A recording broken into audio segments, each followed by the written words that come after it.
எல்லாரும் திருக்குறளை படிச்சு அந்த குறள் வழியே நடக்கணும்னு சொல்ல வந்தேன் இந்த குறள் தாத்தா. அதனாலே நீங்கள் எல்லாரும் என்ன செய்யணும்? திருக்குறளை கையில் எடுக்கணும், காலையில் தினமும் படிக்கணும், மனதில் அதனை பதிக்கணும், அந்த குறளின் வழியில் நடக்கணும். திருக்குறளை கையில் எடுக்கணும், காலையில் தினமும் படிக்கணும், மனதில் அதனை பதிக்கணும், அந்த குறளின் வழியே நடக்கணும்.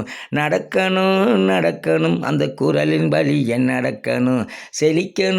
செழிக்கணும் இந்த உலகந்தானே செழிக்கணும். திருக்குறளை கையில் எடுக்கணும், காலையில் தினமும் படிக்கணும், மனதில் அதனை பதிக்கணும், அந்த குறளின் வழியில் நடக்கணும். ஊக்கம் உடைமைய படிச்சு பாரு, அது உள்ளத்தின் உயர்வை சொல்லுது பாரு. ஊக்கம் உடைமைய படிச்சு பாரு, அது உள்ளத்தின் உயர்வை சொல்லுது பாரு. தண்ணியின் அளவு தண்டு வளரும், அதற்கு மேலத்தான் அள்ளி மலரும். தண்ணியின் அளவு தண்டு வளரும், அதற்கு மேலத்தான் அள்ளி மலரும். திருக்குறளை கையில் எடுக்கணும், காலையில் தினமும் படிக்கணும், மனதில் அதனை பதிக்கணும், அந்த குறளின் வழியில் நடக்கணும்.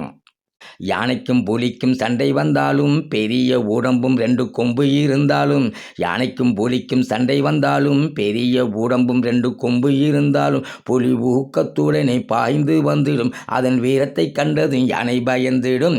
புலி ஊக்கத்துடனே பாய்ந்து வந்திடும், அதன் வீரத்தை கண்டதும் யானை பயந்திடும்.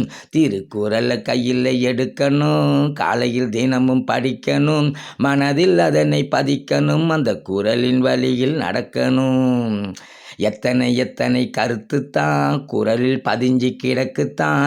எத்தனை கருத்துத்தான் குறளில் பதிஞ்சு கிடக்குத்தான். தோண்ட வருகுதே அதை எண்ணும் போது வியக்குதே. தோண்ட வருகுதே அதை எண்ணும் போது வியக்குதே. திருக்குறளை கையில் எடுக்கணும், காலையில் தினமும் படிக்கணும், மனதில் அதனை பதிக்கணும், அந்த குறளின் வழியில் நடக்கணும். நடக்கணும் அந்த குறளின் வழியில் நடக்கணும். செழிக்கணும் இந்த உலகந்தானே செழிக்கணும். நடக்கணும் அந்த குறளின் வழியில் நடக்கணும். செழிக்கணும் இந்த உலகந்தானே செழிக்கணும். திருக்குறளை கையில் எடுக்கணும், காலையில் தினமும் படிக்கணும், மனதில் அதனை பதிக்கணும், அந்த குறளின் வழியில் நடக்கணும்.